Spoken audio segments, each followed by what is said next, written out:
Hello friends, welcome है आप सभी का महिला परीक्षक भर्ती की तैयारी संबंधित वीडियो में। साथियों, यहाँ पे हम जो है इंपॉर्टेंट प्रश्न देखने वाले हैं, इंपॉर्टेंट वस्तुनिक प्रश्न देखने वाले हैं। तो चलिए आज की वीडियो की शुरुआत करते हैं। अगर आप चैनल पर नए हो तो चैनल को सब्सक्राइब जरूर कीजिए, बेल आइकन जरूर दबाइए, जिससे आपको आने वाली सभी वीडियो का अपडेट मिलता रहेगा। वीडियो पसंद आए तो लाइक जरूर करना और वीडियो को जो है ज़्यादा से ज़्यादा शेयर जरूर करना। तो चलिए शुरुआत करते हैं हम आज के वीडियो का।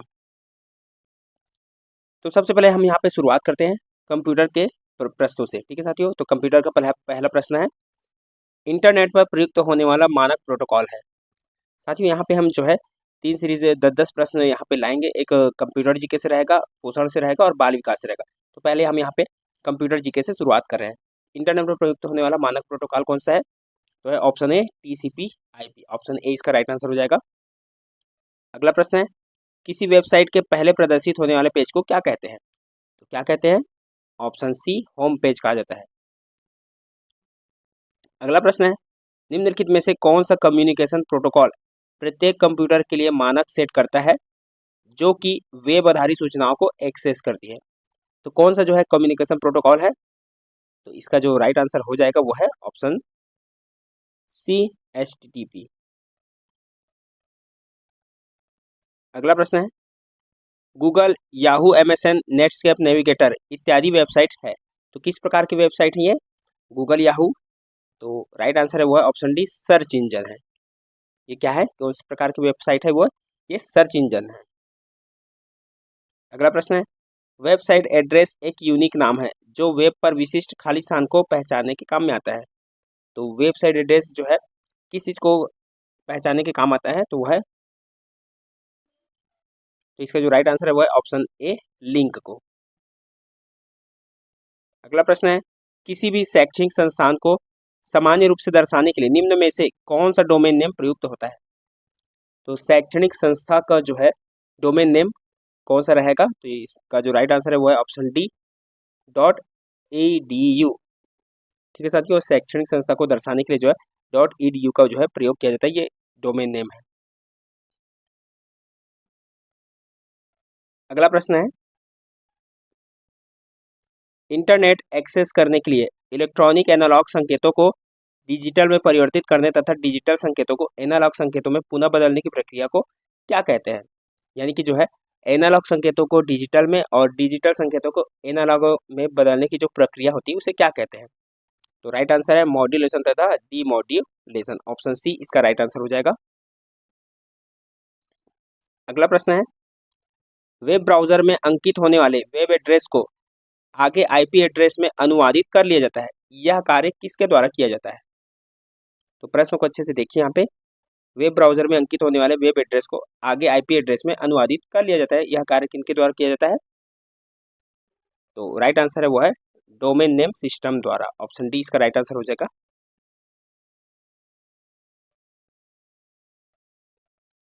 अगला प्रश्न है, मॉड्यूलेशन व डीमॉड्यूलेशन के लिए प्रयोग होने वाला उपकरण इनमें से कौन सा है? मॉड्यूलेशन और डीमॉड्यूलेशन इसके लिए जो प्रयोग होने वाला उपकरण कौन सा है? तो है ऑप्शन डी मॉडेम। अगला प्रश्न है, वाईफाई का पूरा नाम है। तो वाईफाई का पूरा नाम क्या है? तो option B wireless fidelity WiFi का पूरा नाम है। तो ये था साथियों कंप्यूटर से प्रश्न। चलिए अब अगला हम देखते हैं। अगला जो हमारा प्रश्न है वो है बाल विकास से। तो बाल विकास का पहला प्रश्न है, कक्षा कक्ष में अधिगम करने का महत्वपूर्ण नियम है। तो कक्षा कक्ष में अधिगम करने का महत्वपूर्ण नियम क्या है? वह उपस्थिति का नियम। ऑप्शन बी राइट आंसर हो जाएगा। अगला प्रश्न है, फ्रायड ने विकसित किया। तो फ्रायड ने इनमें से क्या विकसित किया? तो है मनोविश्लेषणवाद। ऑप्शन डी इसका राइट आंसर हो जाएगा। अगला प्रश्न है, पियाजे की औपचारिक संक्रियात्मक अवस्था बालक की किस आयु अवधि तक मानी जाती है? पियाजे की जो है औपचारिक संक्रियात्मक अवस्था बालक की कौन सी आयु तक मानी जाती है? तो राइट आंसर है वो है 2 से 7 वर्ष। ऑप्शन बी राइट आंसर हो जाएगा। अगला प्रश्न है, बच्चे दुनिया के बारे में अपनी समझ का सृजन करते हैं। इसका श्रेय, इस कथन का श्रेय जो किसको जाता है? तो राइट आंसर हो जाएगा वो है ऑप्शन ए जीन पियाजे को। अगला प्रश्न है, वह अवस्था जब बच्चा तार्किक रूप से वस्तुओं व घटनाओं के विषय में चिंतन प्रारंभ करता है, तो वह कौन सी अवस्था है? तो राइट आंसर हो जाएगा वो है मूर्त संक्रियात्मक अवस्था है। ऑप्शन डी इसका राइट आंसर हो जाएगा। अगला प्रश्न है, बच्चों में बौद्धिक विकास की 4 विशिष्ट अवस्थाओं की पहचान की गई। तो किसके द्वारा की गई? बच्चों में जो है बौद्धिक विकास की 4 विशिष्ट अवस्थाओं की पहचान, तो राइट आंसर है वो है पियाजे के द्वारा। ऑप्शन डी राइट आंसर हो जाएगा। अगला प्रश्न है, पियाजे के अनुसार निम्नलिखित में से कौन सी अवस्था है जिसमें बच्चा अमूर्त संकल्पनाओं के विषय में तार्किक चिंतन करना आरंभ कर देता है? तो कौन सा जो अवस्था है पियाजे के अनुसार जिसमें बच्चा जो है अमूर्त संकल्पनाओं के विषय में तार्किक चिंतन शुरू कर देता है? तो वो है औपचारिक संक्रियात्मक अवस्था 11 वर्ष एवं ऊपर। ऑप्शन बी इसका राइट आंसर हो जाएगा। अगला प्रश्न है, शिक्षा मनोविज्ञान की दृष्टि से निम्न में से कौन सा कथन सही है? तो कौन सा कथन सही है? ऑप्शन ए, बच्चे अपने ज्ञान का सृजन स्वयं करते हैं, यानी कि बच्चे अपने ज्ञान का स्वयं सृजन करते हैं, ये जो है शिक्षा मनोविज्ञान की दृष्टि से सही है। अगला प्रश्न है, घटना और वस्तुओं के बारे में एक बच्चा तार्किक रूप से सोच सकता है, पियाजे के चरणों के संबंध में इनमें से सही कथन कौन सा है? तो कौन सा है वो है मूर्त संचालन प्रक्रिया। ऑप्शन सी इसका राइट आंसर हो जाएगा। अगला प्रश्न है, प्राथमिक कक्षाओं में बालकों की जो है विषयगत योग्यता को भली भांति विकसित किया जा सकता है। तो क्या करके विकसित किया जा सकता है? प्राथमिक कक्षाओं में बालकों की जो विषयगत योग्यता को किस प्रकार से विकसित किया जा सकता है? तो वह है मातृभाषा अथवा क्षेत्रीय भाषा में कक्षा शिक्षण करके। ऑप्शन सी इसका राइट आंसर हो जाएगा। चलिए अब देखते हैं पोषण से प्रश्न। तो पोषण का पहला प्रश्न है, पोषण एवं स्वास्थ्य से, वयस्कों में आयोडीन की कमी खालिस्तान उत्पन्न कर सकती है। तो वयस्कों में जो है आयोडीन की कमी से जो है खालिस्तान बीमारी उत्पन्न हो सकती है। तो ऑप्शन ए घेंगा एवं उसकी जटिलताएं। ऑप्शन ए इसका राइट आंसर हो जाएगा। अगला प्रश्न है, यदि गर्भावस्था में विशेष रूप से कैलोरी की मात्रा बहुत कम हो तो कौन सी स्थिति उत्पन्न हो सकती है, जिसके परिणाम स्वरूप गर्भस्थ शिशु के मस्तिष्क को ऊर्जा की आपूर्ति घट जाती है और जिससे मस्तिष्क का विकास कम होना संभव है? तो कैलोरी की गर्भावस्था में जो है कैलोरी की मात्रा कम होने से कौन सी स्थिति उत्पन्न हो जाती है? तो वह है ऑप्शन सी कीटोसिस। तो इसी स्थिति को, उस अवस्था को क्या बोलते हैं? कीटोसिस कहा जाता है, जिसके परिणाम स्वरूप गर्भस्थ शिशु के मस्तिष्क को ऊर्जा की आपूर्ति घट जाती है। अगला प्रश्न है, इनमें से कौन सा रोग जीवाणुओं के द्वारा नहीं होता है? तो इनमें से कौन सा रोग है जो जीवाणु के द्वारा नहीं होता है? वो है इन्फ्लुएंजा। ऑप्शन डी, ये वायरस के द्वारा होता है। ऑप्शन डी इसका राइट आंसर हो जाएगा। अगला प्रश्न है, खसरे के संबंध में इनमें से किसे छोड़कर शेष सभी सही हैं? तो इनमें से बताना है कि कौन सा गलत है, बाकी सब सही है। तो वह है द्वितीयक आक्रमण दर 30%। ऑप्शन डी इसका राइट आंसर हो जाएगा। ये सही नहीं है, बाकी सभी सही हैं खसरे के संबंध में।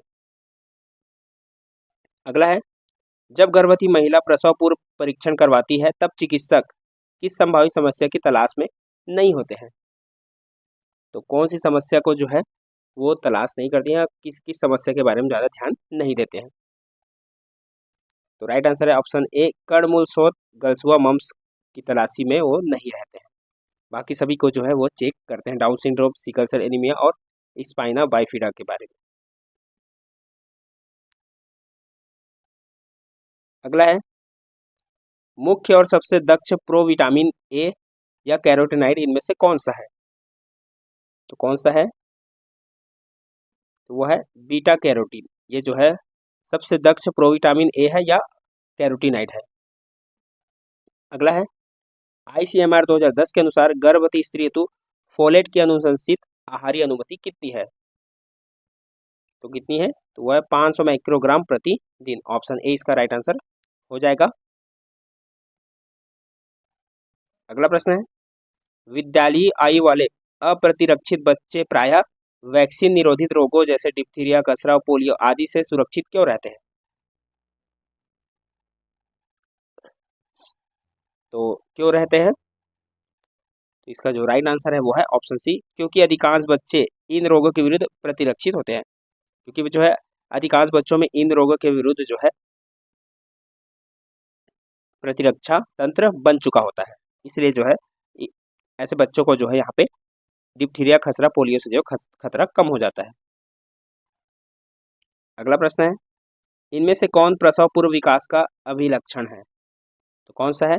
सभी हो जाएगा राइट आंसर, यानी कि यह मानव जीवन काल की सबसे छोटी अवस्था है, यह मानव विकास की बेहद नाजुक अवस्था है और यह वह अवस्था है जिसके दौरान अधिकांश विकास सबसे तेज गति से होता है। यह प्रसव पूर्व विकास का लक्षण है। चलिए देखते हैं आखिरी प्रश्न, इनमें से किसे छोड़कर शेष सभी रोगों के संचरण के साथ वाहक संबंधित है? तो इनमें से किसे छोड़कर जो है सभी रोगों के संचरण के साथ वाहक संबंधित है? तो राइट आंसर है वो है ऑप्शन डी, खसरा। खसरा को छोड़कर सभी रोगों के साथ जो है वाहक संबंधित है, यानी कि सभी रोगों के फैलने के लिए जो है वाहक होता ही है, खसरा के लिए नहीं होता है। ऑप्शन डी राइट आंसर हो जाएगा। तो साथियों ये था आज का हमारा जो है महत्वपूर्ण प्रश्न।